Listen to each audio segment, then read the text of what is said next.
काफ़ी सारे क्वेश्चंस आपके आए हैं, उसको डिस्कस करेंगे। और भाई देख रहे हो क्या हुआ क्या हो रहा है जियोपॉलिटिक्स में। मतलब क्या घुट्टी पिला दी पुतिन ने ट्रंप को कि अब ट्रंप का जो बंदूक है वो रूस की तरफ से घूम के यूक्रेन की तरफ जा रहा है और जेलेंस्की साहब कहीं बलि का बकरा न बन जाए, ऐसा फील हो रहा है। ट्रंप पुतिन से शर्त मनवाने की जगह अब ट्रंप जेलेंस्की से शर्त मनवाने पे तुले हुए हैं। देखते हैं क्या होता है, कैसे ये सब प्ले आउट होता है। मतलब बहुत जबरदस्त चीजें हो रही है दुनिया के अंदर। चलिए, सबसे पहला क्वेश्चन हमारे पास आता है सत्यजीत साहू जी का।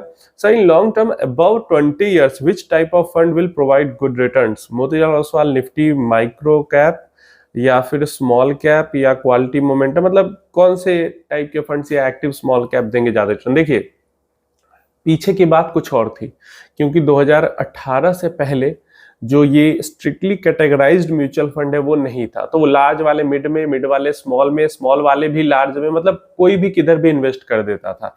तो इसलिए अभी आप देखोगे तो कोई आपको लार्ज कैप का भी हेवी रिटर्न दिख जाएगा पिछले 25-30 साल में, कोई मिड कैप का भी 30 साल में हेवी दिख जाएगा, कोई फ्लेक्सी कैप का भी 30 साल में हेवी दिख जाएगा। तो इसलिए, क्योंकि 2018 से पहले स्ट्रिक्ट कैटेगराइजेशन नहीं थी, लेकिन 2018 के बाद स्ट्रिक्ट कैटेगराइजेशन हो चुकी है। तो स्मॉल वाले स्मॉल में ही इन्वेस्ट करते हैं, मिड वाले मिड में ही करते हैं, लार्ज वाले लार्ज में ही करते हैं, फ्लेक्सी वाले भी लार्ज में ही करते हैं, ज्यादातर कम, बहुत कम ही स्मॉल के अंदर घुसते हैं। तो जो पास्ट डेटा है और उस डेटा के साथ अगर हम थोड़ा सा कॉमन सेंस यूज करते हैं तो कैटेगरी जो होगी, जो अच्छा परफॉर्म कर सकती है अगले 20-25 सालों में। अब इस कैटेगरी के अंदर कौन सा फंड करेगा ये मुझे नहीं पता, ये किसी को नहीं पता, ये भगवान को ही सिर्फ पता है। लेकिन ये कैटेगरी जरूर अच्छी कर सकती है सारे म्यूचुअल फंड्स की कैटेगरी में। जैसे एक्टिव स्मॉल कैप फंड्स की कैटेगरी है, वो काफी अच्छा कर सकती है अगले 20-25 सालों में। अब इनमें से कौन सा फंड करेगा वो तो भगवान ही जानेंगे, लेकिन ये कैटेगरी जरूर अच्छा करेगी, जैसा कि पीछे भी कर किया है। डेटा इधर का अगर हम देखें तो पिछले 10-15 सालों का। नेक्स्ट हमारे पास मोमेंटम फंड्स की कैटेगरी है, वो काफी अच्छा कर सकती है। मोमेंटम फंड्स में कौन से फंड्स? मोमेंटम फंड्स में 200 मोमेंटम 30 नहीं, मतलब वो भी ठीक ठाक कर लेगी लार्ज कैप के अकॉर्डिंग। अगर स्मॉल कैप के अकॉर्डिंग देखें तो हमारे पास जो स्मॉल कैप 250 के अंदर में मोमेंटम क्वालिटी 100 आता है, उससे बहुत उम्मीदें हैं, वो काफी अच्छा कर सकती है अगले 20-25 सालों में।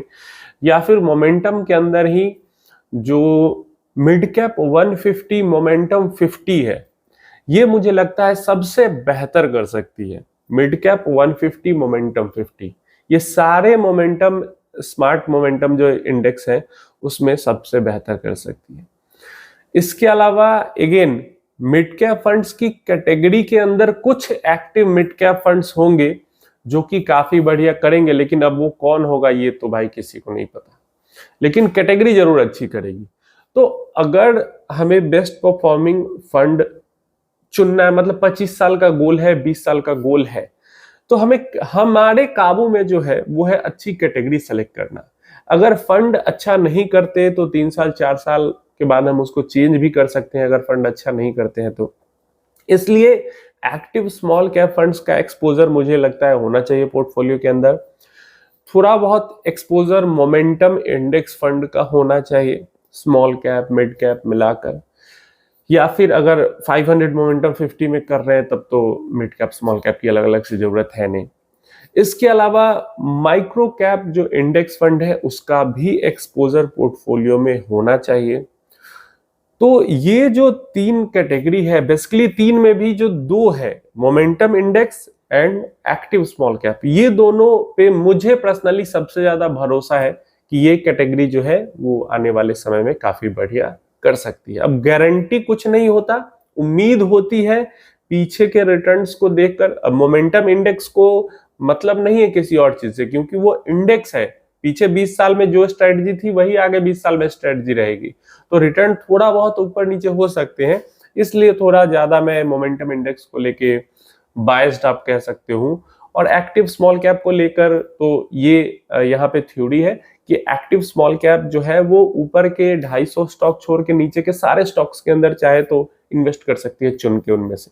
तो इसलिए थोड़ा सा वहां पे मैं ज्यादा पॉजिटिव हूँ, तो ये ज्यादा बेहतर मुझे यहाँ पे लगता है। नेक्स्ट क्वेश्चन हमारे पास आ जाता है रत्नदीप मलिक जी का। Ashu ji please make a video on best small cap mutual funds where we can lumpsum investment in this down and volatile market, beta funds and momentum index fund are also welcome. देखिए, अब कल ही मैंने video बनाई है जिसके अंदर पिछले 10 साल में सबसे बेहतर परफॉर्मिंग मतलब एसआईपी में परफॉर्म करने वाले फंड्स हैं उनको लेकर वीडियो बनाई है। 4-5 फंड्स थे। अब उसमें से जिनके अंदर हम लमसम भी कर सकते हैं एसआईपी के साथ, वो भाई बेहतर हो जाते हैं। जैसे एक्सिस के अंदर कर सकते हैं, जैसे एचडीएफसी के अंदर कर सकते हैं, एचएसबीसी के अंदर कर सकते हैं। इन सब के अंदर हम एसआईपी के साथ लमसम भी कर सकते हैं, तो बेहतर है। इसके अलावा बंधन वगैरह हो गया, इन्वेस्को वगैरह हो गया, अगर 5-6 साल का टाइम पीरियड देखें तो ये फंड्स भी अच्छा करते हुए हमें दिखते हैं।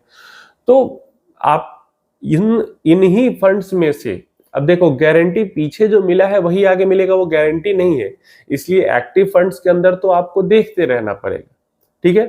तो स्मॉल कैप के एक्टिव में जाना चाहते हैं तो इन सब फंड्स में से चुन सकते हैं। अब जिनका मैंने नाम नहीं लिया वो खराब है ऐसी बात नहीं है। अब 10 साल पहले जो अवेलेबल थे उनका मैंने नाम लिया, 5 साल पहले जो अवेलेबल थे 6 साल पहले उनका मैंने नाम लिया।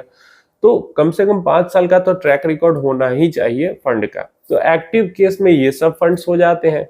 अगर पैसिव केस में जाते हैं तो हमारे पास आ जाता है स्मॉल कैप कैटेगरी में मोमेंटम क्वालिटी वाला, जो small cap 250 momentum quality 100 index है, वो काफी बढ़िया इंडेक्स है।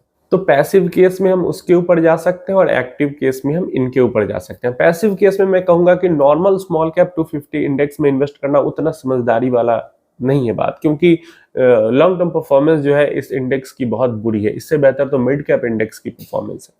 तो इंडेक्स के केस में स्मार्ट बीटा इंडेक्स और एक्टिव के केस में ये एक्टिव फंड बेहतर हो जाते हैं। नेक्स्ट क्वेश्चन हमारे पास आ जाता है, ये क्वेश्चन है आर सर, नाम नहीं समझ में आ रहा क्या लिखा हुआ है। यूटीआई मल्टी कैप में इन्वेस्ट करना सही रहेगा, बताएं प्लीज। देखिए, मतलब इतने सारे अच्छे अच्छे फंड्स छोड़कर आपको यूटीआई का ही मल्टी कैप फंड मिला जो नया फंड है। अब देखिए, सबसे पहले तो अगर 6, 7 या 8 साल का टाइम पीरियड है तो मल्टी कैप फंड एकदम परफेक्ट फंड हो जाते हैं, परफेक्ट वॉलेटिलिटी के साथ परफेक्ट रिटर्न देने के लिए। तो अच्छी कैटेगरी तो है। अगर 6, 7, 8 साल का टाइम है या उससे ऊपर भी है, मिड स्मॉल से कम वॉलेटिलिटी चाहिए तो ठीक हो जाता है मल्टी कैप फंड। लेकिन हमारे पास इतने अच्छे अच्छे मल्टी कैप जो पिछले 5 सालों से काम कर रहे हैं अवेलेबल हैं। जैसे निपॉन की बात करते हैं, महिंद्रा की बात करते हैं, बड़ौदा की बात करते हैं, आईसीआईसी की बात करते हैं, इवन क्वांट या हम बात करते हैं इन्वेस्को की। ये सब मतलब इतने अच्छे अच्छे, यूटीआई के मुकाबले में तो ये सारे मल्टी कैप फंड्स काफी बेहतर हैं। मतलब अभी के टाइम पर भी पिछले 5 साल में हम देखें तो निपॉन वगैरह या महिंद्रा, आईसीआईसीआई, बड़ौदा, ये सब काफी बढ़िया करते हुए दिख रहे हैं। तो इन सब फंड्स को छोड़ के यूटीआई, जो कि कुछ ही टाइम पहले जिसका मल्टी कैप फंड लॉन्च हुआ है, और अगर हम एक्टिव म्यूचुअल फंड्स की बात करते हैं तो एक्टिव म्यूचुअल फंड्स के अंदर में यूटीआई का कुछ खासा कोई फंड अच्छा कर नहीं रहा है। अब इंडेक्स फंड की बात कुछ और है। इंडेक्स फंड तो सब एक जैसे होते हैं तो किसी में करो कोई फर्क नहीं पड़ता, लेकिन जब हम एक्टिव फंड्स के अंदर इन्वेस्टमेंट कर रहे हैं, जैसे मल्टी कैप फंड एक्टिव है, तो ऐसे में हमें ऐसी एएमसी के फंड्स चुनने चाहिए जहां पे हमें दिखे कि एएमसी भी कुछ मेहनत कर रही है एक्टिव फंड्स के अंदर अच्छे रिटर्न जनरेट करने में। तो यूटीआई से बिल्कुल ये फील नहीं होता कि वो अपने एक्टिव फंड्स पे थोड़ा भी मेहनत कर रही है। तो इसलिए मुझे लगता है जो बेटर ऑप्शन अवेलेबल है यूटीआई के मुकाबले, उनको चुनना ज्यादा बेहतर है। उम्मीद है इन्फॉर्मेशन हेल्पफुल होगी। कोई क्वेश्चन क्वेरी है तो नीचे कमेंट बॉक्स में पूछ लेना।